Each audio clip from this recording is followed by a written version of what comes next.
महाराजा विक्रमादित्य प्रायः अपने देश की आंतरिक दशा जानने के लिए वेश बदलकर पैदल घूमने जाया करते थे। एक दिन घूमते घूमते एक नगर में पहुंचे।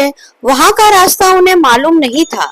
राजा रास्ता पूछने के लिए किसी व्यक्ति की तलाश में आगे बढ़े। आगे उन्हें एक हवलदार सरकारी वर्दी पहने हुए दिखा।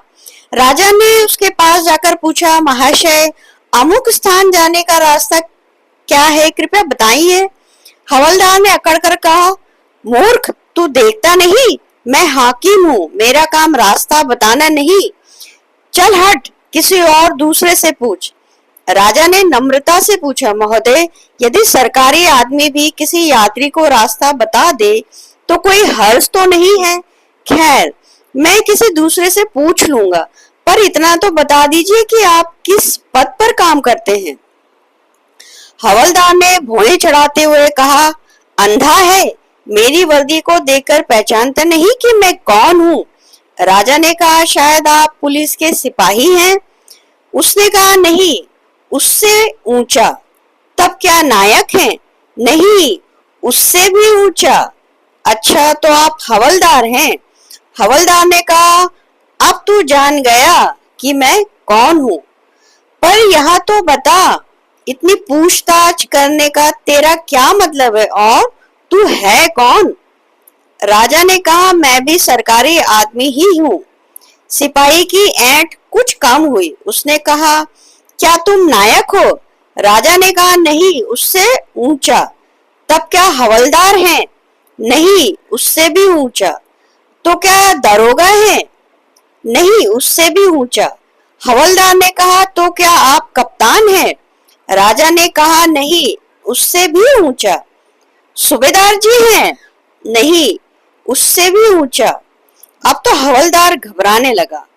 उसने पूछा, तब आप मंत्री जी हैं?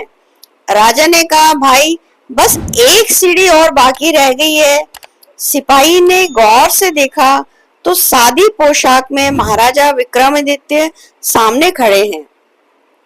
हवलदार के होश उड़ गए। वह गिड़गिड़ाता हुआ राजा के पांव पर गिर पड़ा और बड़ी दीनता से अपने अपराध की माफी मांगने लगा।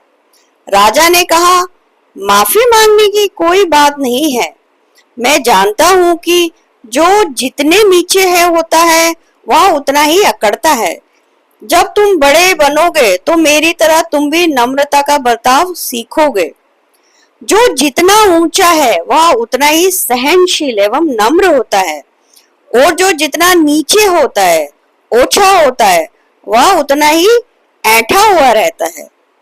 इसलिए कहा गया है, दुष्ट व्यक्ति के पास विद्या हो तो वह विवाद करता है, वह घमंड करता है, और यदि शक्ति हो तो दूसरे को बहुत परेशान करता है।